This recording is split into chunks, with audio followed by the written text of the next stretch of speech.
आज मैं आपको ब्लाउज के ऐसे 3 आइडिया बता रही हूँ जिससे आपका काम आसान हो जाएगा और इस वीडियो से आपको बहुत हेल्प मिलेगी। तो पहला आइडिया है ब्लाउज में बेल्ट को कैसे आपको इनविजिबल लगा कर तैयार करना है। ब्लाउज में बेल्ट लगाने का आज मैं आपको सुपर आइडिया बता रही हूँ जिससे आप अपने बेल्ट की सिलाई को इनविजिबल बना सकते हैं और ये आइडिया आपको बहुत काम आएगा। ठीक है, ब्लाउज में आपको क्या करना है, जब बेल्ट लगाते हैं तो इस तरह से उसकी कटिंग करना है, डबल में इस कपड़े की कटिंग करना है इस तरह से, और फिर बीच में आपको एक सिलाई लगाना है जिससे कपड़ा अच्छे से चिपक कर बैठ जाता है।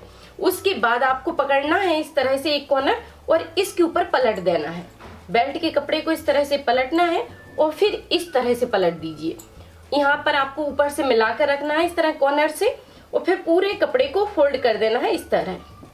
ठीक है, सारे कपड़े को हमने यहाँ पर फोल्ड कर दिया है और दूसरे पार्ट को पकड़कर इसी कॉर्नर पर रख दिया है। अब बस आपको यहाँ पर आधा इंच के हिसाब से मिलाते हुए सिलाई डाल देना है और जहाँ पर ब्लाउज का पार्ट खत्म होता है वहां पर टाँकी बांध देना है। यहाँ पर आपको सिलाई रोक कर टाँकी बांध लेना है। उसके बाद मशीन को आगे की साइड बढ़ा देना है। इस तरह से आपको इसमें सिलाई डाल देना है। सिलाई डालने के बाद अब इसको पलट देना है इस तरह से, अच्छे से इसको पलट कर निकाल लेना है। इस तरह से आपको इनविजिबल इसकी सिलाई बना देना है और यहाँ पर जो भी एक्स्ट्रा कपड़ा होता है उसकी आपको सेटिंग कर देना है इस तरह आप फिनिशिंग के साथ ब्लाउज के बेल्ट को लगाकर तैयार कर सकते हैं। और दूसरा आइडिया है कि आस्तीन में फिनिशिंग के साथ कैसे आपको इनविजिबल पाइपिंग लगाकर तैयार करना है। तो सबसे पहले आपको क्या करना है कि अस्तर और मेन फैब्रिक को अच्छे से चिपका कर रखना है। पूरे में हमने सिलाई डाल दी है यहाँ पर। उसके बाद यहाँ पर जितना आपने मार्जिन लिया है इसमें 1 इंच का मार्जिन तो आपको लेना ही है। ठीक है, 1 इंच का मार्जिन लेते हुए यहाँ पर सीधा निशान बना लीजिए। मार्जिन के ऊपर हमने सीधा निशान बना दिया है इस तरह से। तो अब आपको डोरी उठाना है। डोरी उठाइए और मार्जिन के साइड से देखते हुए आपको इसके ऊपर पलट देना है इस तरह से। ठीक है, डोरी रहेगी ऊपर की साइड। इस तरह से बस मिलाकर रखना है और किनारे किनारे पे आपको पहले सिलाई डाल लेना है। डोरी के बिल्कुल पास से आपको सिलाई चलाते जाना है। तो इस तरह से आपको डोरी के किनारे किनारे पे सिलाई डालना है। उसके बाद जो भी एक्स्ट्रा ही कपड़ा है उसको इस तरह थोड़ा सा पहले फोल्ड किया और फिर इसी के पास रख दिए किनारे से इस तरह। अब आपको बस यहाँ पर सिलाई डालना है। अच्छे से कपड़े को संभालते जाइए और पाइपिंग के नीचे नीचे सिलाई डालते जाइए। ठीक है, पाइपिंग के नीचे नीचे पूरे में सिलाई डालकर इसको हम तैयार करेंगे। तो इस तरह से आपको सिलाई डालना है। उसके बाद इसको अंदर की साइड पलट देना है। इस मार्जिन के कपड़े को हमने अंदर की साइड पलट दिया इस तरह।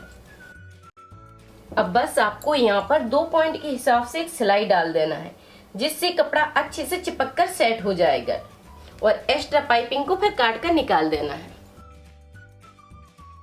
इस तरह से आपकी इनविजिबल पाइपिंग लगकर तैयार हो जाएगी और एक्स्ट्रा डोरी जो भी बढ़ती है उसे निकाल देना है। तो इस तरह आप बड़ी फिनिशिंग के साथ बनाकर तैयार कर सकते हैं। और तीसरा आइडिया है जिससे आपको ब्लाउज में तुरपाई ही नहीं करनी पड़ेगी। तो जैसे हम ब्लाउज के पीछे के पार्ट की कटिंग करते हैं वैसे ही आपको करके रखना है। ठीक है, जैसा आप देख सकते हैं यहाँ पर रखा हुआ है तो वैसे ही आपको नॉर्मली कटिंग करके रखना है। इसमें आपको क्या ध्यान देना है कि जो हम आधा इंच का मार्जिन लेते हैं अस्तर के कपड़े पर, उससे आपको मेन फैब्रिक पर 1.5 इंच और एक्स्ट्रा बढ़ा कर लेना है कपड़ा। ठीक है, जैसे इसमें आप देख रहे हैं। ठीक है, इसमें हमने नीचे की साइड मेन फैब्रिक को 1.5 इंच बढ़ा कर लिया है। अब सबसे पहले आपको क्या करना है कि जो हमने मार्जिन का निशान लगाया है उसी पर आपको सिलाई डालना है। ठीक है, जो आधा इंच का अस्तर पे मार्जिन है पहले उसी पर सिलाई डाल लीजिए जिससे अस्तर और मेन फैब्रिक दोनों सेट हो जाएंगे। ठीक है, तो मार्जिन के निशान पर हमने सिलाई डाल दी है जिससे दोनों कपड़े जॉइंट हो गए हैं। उसके बाद आपको क्या करना है कि आधा इंच कपड़े को इसे फोल्ड करना है और इसी सिलाई के ऊपर रख देना है इस तरह से और फिर इसके ऊपर से सिलाई डाल देना है। ठीक है, इसके ऊपर से आपको बस इस तरह संभालते हुए सिलाई डाल देना है। इस तरह से आपको सिलाई डाल देना है। उसके बाद आपको क्या करना है, पिन को हटा देना है और अस्तर को इस तरह फैला कर रखना है। इस तरह फैलाया और इस कपड़े को सिर्फ अस्तर के ऊपर ले लेना है। अब आपको इस पार्ट को हमने अलग कर दिया है और जो मार्जिन का कपड़ा है उसे अस्तर की साइड कर दिया इस तरह से।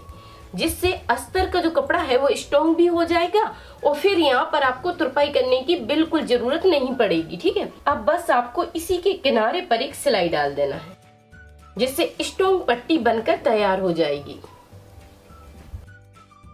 तो इस तरह आपको अस्तर के किनारे पर इसकी सिलाई डाल देना है।